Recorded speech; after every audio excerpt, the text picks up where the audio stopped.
அனைவருக்கும் வணக்கம். தெய்வீக பலன்கள் சேனல் சார்பாக தங்களை அன்புடன் வரவேற்கிறோம். இன்று நம் காணொலியில் காண விரும்புவது தேய்பிறை அஷ்டமி என்று செய்ய வேண்டியவை என்ன என்பதை பற்றி இந்த காணொலியில் பார்க்கலாம்.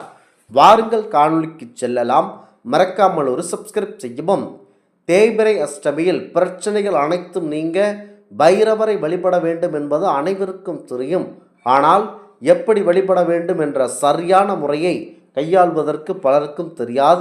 அந்த வகையில் தேய்பிறை அஷ்டமி நாட்களில் எவ்வாறு பைரவரை வழிபட்டால் என்னென்ன பலன்கள் கிடைக்கும் என்றும் என்ன செய்ய வேண்டும் என்றும் தெய்வீக பலன்கள் சேனல் சார்பாக இன்றைய நாட்களில் தெரிவிக்கப்படுகிறது. அஷ்டமி என்றாலேயே நம்முடைய நினைவிற்கு வருபவர்தான் பைரவ பெருமான். அதிலும் தேய்பிறை அஷ்டமி மிகவும் விசேஷமான புண்ணிய நாளாகும் பைரவருக்கு. அஷ்டமி நாளில் பைரவரை எப்படி வழிபட்டால் அளவில்லாத நன்மைகள் கிடைத்து நம்முடைய கஷ்டங்கள் அனைத்தும் நீங்கும் என்பதை பற்றி தெரிந்து கொண்டு அந்த முறையில் வழிபடுவதால் நமக்கு முழுமையான பலன் கிட்டும் என்பது ஐதீகமாகும். அஷ்டமி வழிபாட்டை மாலை நேரத்தில் தான் செய்ய வேண்டும். பழமையான சிவபெருமானுடைய ஆலயங்களுக்கு சென்று பைரவர் அபிஷேகத்தில் கலந்து கொண்டு கண்டிப்பாக அந்த சிறப்பு வழிபாட்டை மேற்கொள்வது சிறப்பு. உங்களால் முடிந்த அபிஷேக ஆராதனை பொருட்களை பைரவ பெருமானுக்கு அளிக்கலாம். தேய்பிறை அஷ்டமி தினத்தில் பைரவரை வழிபட ஏற்ற காலம் என்று பார்த்தால் அது ராகு காலம்தான். காலபைரவருக்கு செவ்வரளி மலர்களை சுற்றி வழிபடலாம் அல்லது சிகப்பு நிறத்தில் இருக்கும் எந்த மலராக இருந்தாலும் சாத்தி வழிபடுவோரு அவருக்கு புண்ணியம் கிடைக்கும் என்பது ஐதீகமாகும். சிவபெருமானுடைய ஆலயங்களில் பைரவருக்கு வடமாலை சாத்தி வேண்டிக் கொள்வார்கள். விளக்கேற்றியும் வழிபடலாம். அதிலும் பைரவருக்கு பஞ்ச எண்ணெய் விளக்கேற்றுவது மிகவும் விசேஷமானதாகும். பைரவர் சன்னதியில் பஞ்சதீபம் ஏற்றி வைத்து காயல பைரவ அஷ்டகம் பதிகம் படித்து பைரவரை நினைத்து படித்து வந்தால் பரிபூர்ண அருள் கிடைக்குமாகும்.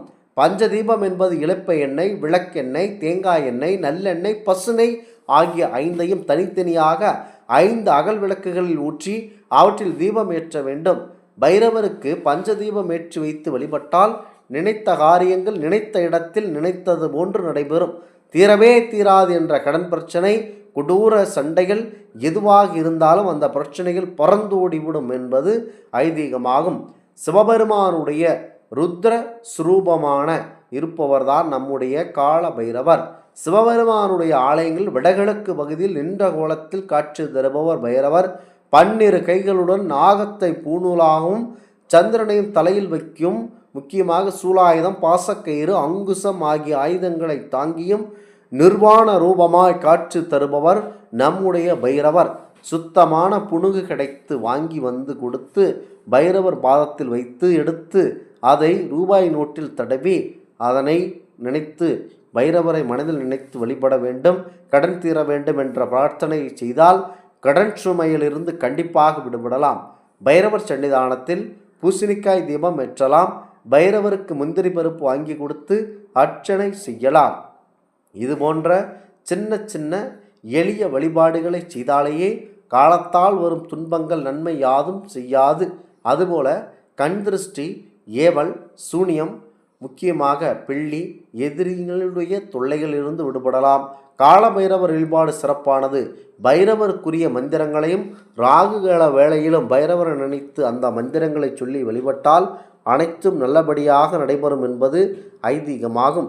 குறிப்பாக பைரவரை மனதில் நினைத்து கொண்டு எது நடக்க வேண்டும் என்று நினைக்கிறீர்களோ அது கண்டிப்பாக நடைபெற அவரை முழு மனதோடு உள்ளன்போடு ஏற்றி வழிபட வேண்டும்.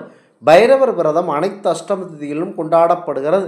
அதிலும் செவ்வாய்க்கிழமை வருகின்ற அஷ்டம திதியானது சிறப்பு வாய்ந்ததாகும். அதற்கு இணையானதுதான் அந்த தேய்பிறை அஷ்டமியில் வழிபடுவது. முக்கியமாக தேய்பிறை அஷ்டமி பைரவருக்கு வடைமாலை அணிவித்து வழிபடுதல் சிறப்பான பலனை தரும். கால பைரவர் சிவன் அம்சம் கொண்டவர். இவரை தேய்பிறை அஷ்டமி நாளில் வழிபடுவது சிறப்பு. ஞாயிறன்று ராகு வேளையில் மாலை 4:30 மணியிலிருந்து 6 மணிக்குள் வழிபட வேண்டும். எதிரிகளுடைய பயம், மனக்குழப்பம், கடன் தொல்லை, தொழிலில் பிரச்சனைகள், திருஷ்டி தோஷம் நீங்க இவரை வழிபட வேண்டும். கால என்றால் கருப்பு என்று எடுத்துக்கொள்ளலாம். சிவனுக்கு காலகண்டன் என்ற பெயர் உண்டு. விஷம் குடித்தால் கருநீல நிற கழுத்தை கொண்டவர் என்பது இதன் பொருளாகும்.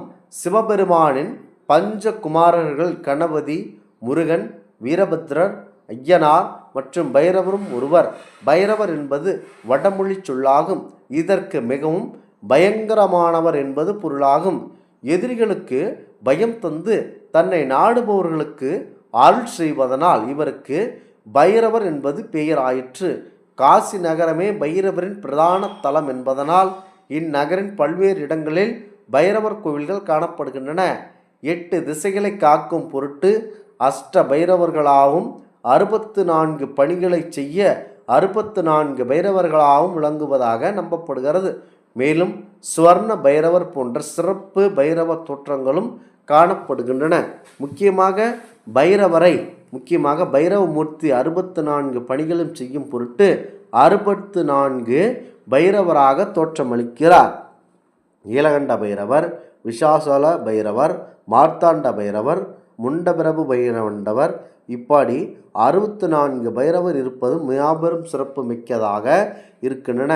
பைரவ பெருமானை முக்கியமாக தேய்பிறை அஷ்டமி காலங்களில் பைரவரை வழிபடுவது சிறப்பு. பைரவர் கோவிலுக்கு செல்வது அல்லது வீட்டில் பைரவர் படம் வைத்து வடைமாலை, பஞ்ச எண்ணெய் தீபமேற்றி செவ்வரளி, தாமரை போன்ற மலர்களால் அர்ச்சித்து பைரவ மந்திரங்களை உச்சரித்து வழிபடலாம்.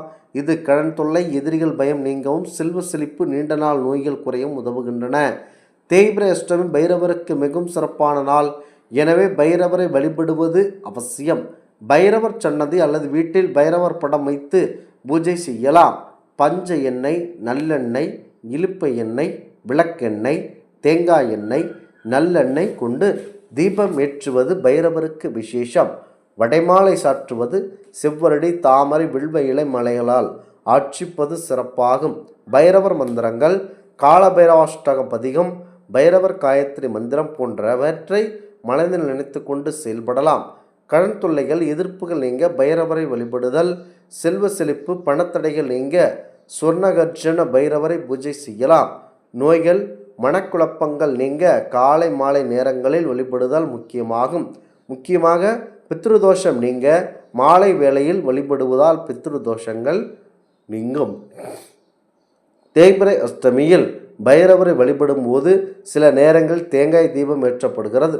ஆனால் பொதுவாக பைரவருக்கு பஞ்ச எண்ணெய் தீபங்கள் தான் ஏற்ற வேண்டும்.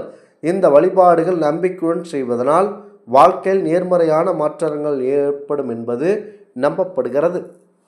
இந்த ஆன்மீக தகவல் உங்களுக்கு பிடித்து இருந்தால் தெய்வீக பலன்கள் சேனலை கண்டிப்பாக சப்ஸ்கிரைப் செய்து கொள்ளவும். மீண்டும் ஒரு நல்லதொரு காணொலியில் உங்களை சந்திக்கிறோம். நன்றி, வணக்கம்.